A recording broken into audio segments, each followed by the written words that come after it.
ሰላም ውድ አድማጮቻችን እንግዲህ በአሁኑ ሰዓት በሰበር ምጽአታዊ መረጃ ወደ እናንተ መተናል። ውድ አድማጮቻችን እንግዲህ ዓለማችን በከፍተኛ ደረጃ ወደ ውጥንቅጥ እና እንደገና ደግሞ አሳሳቢ ወደ ሆነ ሂደት ውስጥ እየገባች ትገኛለችና ይህን በተመለከተ ከፓስተር አለማየሁ ነሙ ጋር በቀጥታ ስርጭት እንግዲህ ወደ እናንተ መተናል። መስመር ላይ ፓስተር አለማየሁ አለ።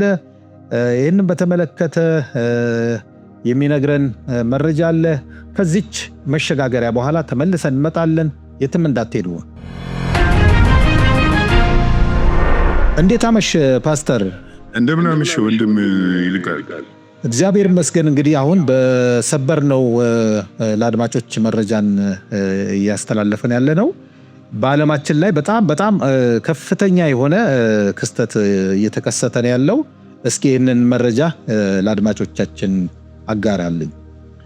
እንግዲህ ማምሻውን ጦርነቱ አድማሱን አስፍቷል። ከኢራን እስራኤል ወጥቶ ኢራን እንደዛተችው የአሜሪካ ላይ እርምጃ ወስዳለሁ፣ የበቀል እርምጃ ወስዳለሁ፣ ተመጣጣኝ እርምጃ ወስዳለሁ እንዳለችው ይህንን እርምጃ አድርገዋለች።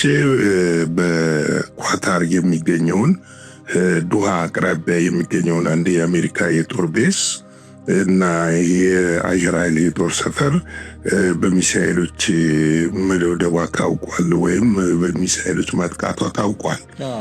እንግዲህ አሁን ማምሻውን ከአንድ 2 ሰዓት በፊት ነው እርምጃ እየተወሰደ የነበረው እና ይህ ምን አይነት እንግዲህ አድማሱን እንዴት እያሰፋ እንደሆነና ቀጠናውን ይዞ ወዴት እየሄደ እንደሆነ የሚያመለክት ጉዳይ ነው። ይሁን እንጂ የአሜሪካ ፕሬዝዳንት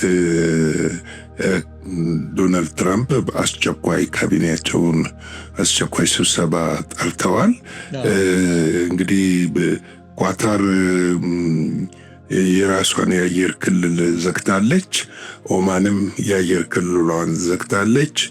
የኳታር መከላከያ ሚኒስትር በሰጡት መግለጫ ኢራን ለወሰደችው እርምጃ ምላሽ እንሰጣለን የሚል እንትን ብለዋል። ነገር ግን የውጭ ጉዳይ ሚኒስትሩ ደግሞ የተለሳለሰ መግለጫ ሰጥተዋል።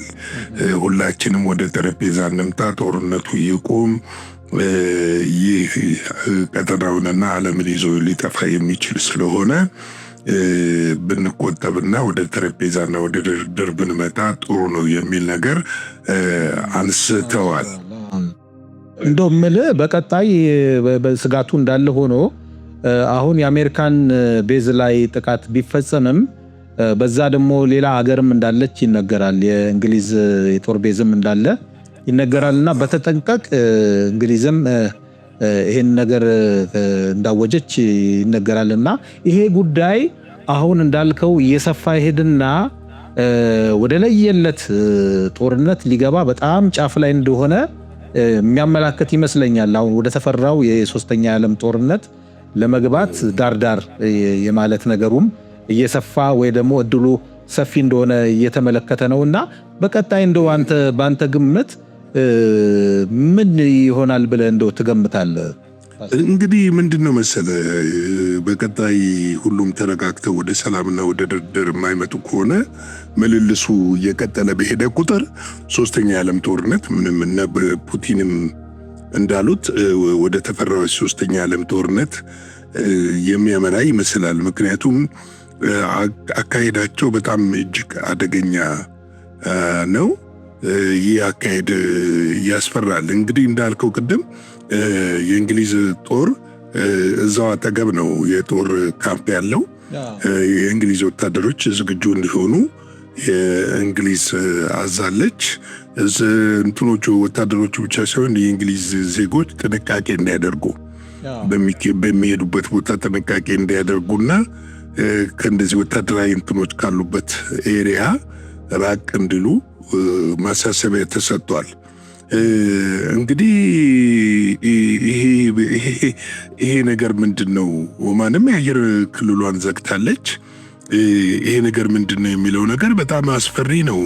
እንግዲህ ይሄንን አስከትሎ ደግሞ ናትናኤል ለኢራን ዜጎች ከማንኛውም የጦር ካምፖችና የጦር አካባቢዎች እንዲርቁ በቀጣዩ ከፍተኛ ጥቃት ወይም እርምጃ ሊወሰድ እንደሚችል አስገንዝበዋል። እንደው ፓስተር አሁን እንደው እውነታውን እንደው ለማውራት ያህል አሁን ኢራን ከእስራኤል አልፋ ወደ ገልፍ ሀገሮች የተሸጋገረች ይመስላል እና አሁን ከብዙ አቅጣጫ ወደ ኢራን እንግዲህ የመልስ ምት ሊመጣ ነውና አሁን በቀጣይ በኔ ምልከታ እንደው ይሄ ጦርነት እንደ እሳት ተለኮሰ ይመስለኛል፣ በኔ ግምት ማለት ነው። በእግዚአብሔር ደግሞ የቀን ምንድነው የአጀንዳ ወይ ደግሞ በእግዚአብሔር የካሌንደር አቆጣጠር ነገሮች በሂደት እየሄዱ እንደሆነ እንደው በግሌ ይሰማኛልና አሁን ነገ ከነገ ወዲያ ምን እንደሚፈጠር አናቅም። በየሰዓቱ እየተለዋወጠ ነው ያለው ክስተቶቹ እና አሁን ይሄ ክስተት እንደው ሰፋ አድርገህም እንድትናገር ስለፈለኩ ነውና በጣም አስፈሪና አሳሳቢ እየሆነ ስለመጣ አድማጮች ከዚህ ምን ሊጠብቁ ይችላሉ? እንግዲህ ምንድነው መሰለ ወንድም ይልቃል፣ ተገማች አይደለም። አሁን እኛ ብቻ አይደለንም፣ በዓለም ላይ ያሉ የወታደራዊ ጠበብቶችም ሆኑ የፖለቲካ ተንታኞች ሊገምቱት አልቻሉም። ምክንያቱም ተለዋዋጮች ናቸው እንትኖቹ ክንዋኔዎቹ ተለዋዋጭ ናቸው፣ ፈጣኖች ናቸው። እንደገና ደግሞ የተወሰዱ ያሉት እርምጃዎች ያልተገመቱና ያልታሰቡ ነው። በእርግጥ ይሄ እኛም ዘግበነዋል። ምክንያቱም ወደ 11 የጦር ቤዝ አላት አሜሪካ በመካከለኛው ምስራቅ፣ በገልፍ ሀገሮች እና በሌሎቹም ቦታ እንደዚህ አይነት ቤዞች አሏት። በእነዚህ ቤዝ ላይ ጥቃት ሊሰነዘር እንደሚችል ከዚህ በፊትም ገምተናል።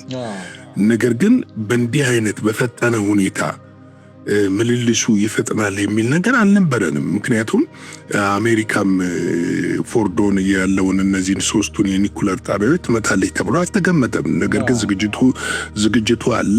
ያ ዝግጅት እንደተራዘመ ነበረ ለ2 ሳምንት የሚታወቀው። ድንገተኛ ውሳኔ ነው የተወሰነው። በእርግጥ ዝግጅቱ ያለቀ ዝግጅት ሆኖ ግን ውሳኔው ድንገተኛ ነው የተወሰነው። ወደ ጠረጴዛ ማምጣት የሚቻልባቸው መንገዶች ነበሩ።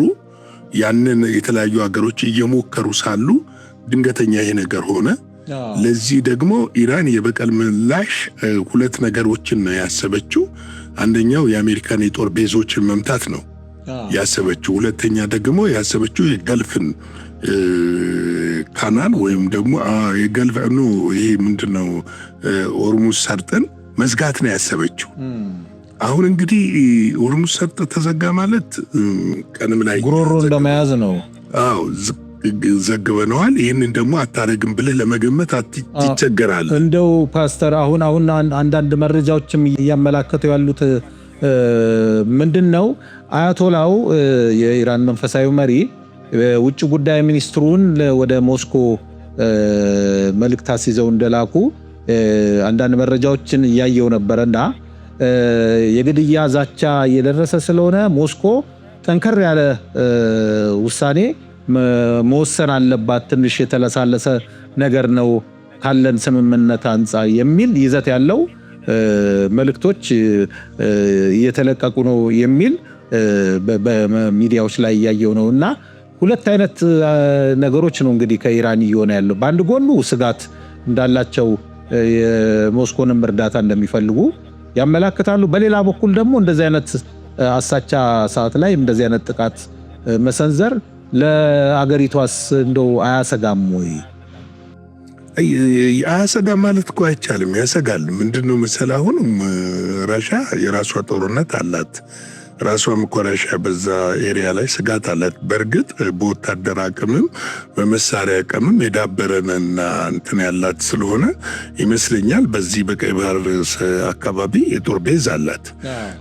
ድጋፍ ልስጥ ካለች ድጋፍ መስጠት ትችላለች። እንግዲህ ቻይናና ሩሲያ መክረውበታል በዚህ ጦርነት ጉዳይ ላይ። ምንድነው የመከሩት የሚለው ነገር ግልጽ አይደለም። እንደገና ደግሞ ነገም በስፋት እንሄድበታለን። አባስ አራቺ ከፑቲን ጋር ግንኙነት አድርገዋል፣ ተወያይተዋል። የተወያዩትን ነገር ምንድን ነው? ፑቲንም ጠንከራ አድርገው የተናገሩት ነገር ከራሽያ ከኢራን ጎን እንደሆኑና በማንኛውም ነገር እገዛ እንደሚያደርጉና ድጋፍ እንደሚያደርጉ ተናግረዋል። ግን አታውቅም፣ አንዳንድ ነገሮች ምን መሰለው ውስጥ ለውስጥ የሚደረጉ አሉ ፐብሊክ ሳታወጣ። አሁን ምናልባት ይህንን ጥቃት ያደረገችው የሆነ ነገር ተማምና ነው ብዬ ነው ማስበው። ምክንያቱም ትናንትና እኛም እንደዘገብነው ኳሱ ብለዋል የአሜሪካው የውጭ ጉዳይ ሚኒስትር፣ ኳሱ ያለው በኢራን እጅ ነው። ኢራን አጠፌታ መልሳለሁ ካለች ኦፊሻሊ ጦርነቱን ስለከፈተችው እኛ እንገባበታለን የሚል ነገር አለ። አሁን ደግሞ ምንድነው መሰለ በዚህ መካከል ክፍተት ላይ የሚሰማ አንድ ደግሞ ዜና አለ። ያም ዜና ምንድነው?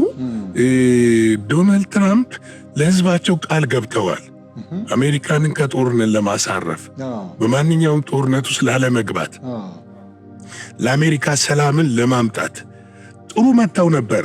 አሁን እሳቸው ምንድነው ጥሩ የድርድርና ማነው ኢራንን ወደ ማስገደድና ወደ ምን ከፑቲንንም ወደዛ እንዲገቡና አስገድደው ይሄን ነገር ወደ ማድረግ ጥሩ ድርድር መተው ነበረ። በመሃል የወሰዱት እርምጃ እንደ ጠባጫሪ ያስቆጥሯቸዋል። በዲሞክራቶችም ዘንድ በአሜሪካ በራሳቸውን በሪፐብሊካን ሴኔቶች ዘንድ የሚሰማው ድምፅ ይሄ ነው። አሁን ደግሞ የአሜሪካ የጦር ቤዝ ተነክቷል። አሁን ምን ሊሆኑ ነው? ወደ ጦርነቱ ሊገቡ ነው። ወደ ጦርነቱ ከገቡ ደግሞ አሁን የጦር ሰው ነው የሚሆኑት እንጂ የገቡትን ቃል ለአሜሪካ ሕዝብ አልፈጸሙም የሚል ጫና ከውጭም ከውስጥም ግፊት እየመጣባቸው እንደሆነ ይታወቃል። እንግዲህ አሁን ምን እንደሚወስኑ አናውቅም። ከሰዓታት በኋላ ይወስናሉ ወይ ሌሊቱን ደግሞ እኛ እንትን ብለን እያለን ድብደባ እንደሚደረግ ነው የሚታሰበው። በአሁን ላይ አሁን ራሱ በዚህ ሰዓት አልጀዚራ ላይ የኢራን ቃል አቀባይ እንግዲህ ስለደረሰው ጉዳት ይመስለኛል መግለጫ እየሰጠ ይገኛልና እንግዲህ እንዲሁ እየተከታተል ለወገኖቻችን እናደርሳለን መረጃውን። እንደሚታወቀው እንግዲህ እኛ ክርስቲያኖች የጌታ ልጆች በጌታ ምንን የዳንን የዘመን ፍጻሜ መጨረሻ ላይ እንደቆምን ታውቀን ተገንዝበን ተረተን የእግዚአብሔር ቃል እየተፈጸመ እንደሆነ ያለቀ ሰዓት ላይ እንደሆንን አውቀን በመጸለይ ያስፈልገናል። መጸለይ ብቻ አይደለም፣ እንደገና ደግሞ ለሰዎች ወንጌል ልንነግር ያስፈልጋል። ቤተ ክርስቲያን ወደ ጸሎት ጉልበቷን ወደ መንበርከክ ከተያዘችበት ነገር ልትወጣና ልታስተውል፣ መሪዎች ባካችሁ ልታስተውሉ ይገባል። ኳታር ማለት እዚች አጠገባችን ነች፣ ብሩቅ አይደለም። የጦርነት አድማሱን እያሰፋ እኛ ጋር ላይ መጣ ይችላል። ነገር ግን እኛን የሚጎዱ ነገሮች፣ ተያያዥ ነገሮች እንዳሉ ልናውቅ ያስፈልጋል። ተያያዥ ነገሮች አሉ። ጸሎት ኃይል ነው። በጸሎት ማንኛውንም ነገር ማስመለስ ይቻላል። ማንኛውንም ነገር ደግሞ ተዘሎ መኖር ይቻላል። በጸሎት ነገሮችን ማለፍ ይቻላልና ይህንን ላሳስብ እፈልጋለሁ። እንግዲህ እንደተለመደው ላይክ፣ ሼር፣ ሰብስክራይብ ይደረግ። ለሌሎች ሼር አድርጓቸው፣ ኮሜንት አድርጉ፣ አስተያየታችሁን ስጡ። በተረፈ ለእኛም ጸልዩልን፣ እኛም ደግሞ ለእናንተ እንጸልያለን። የጌታ ጸጋና ሰላም ይብዛላችሁ። ሻሎም። እግዚአብሔር አብስቶ ይባርክ።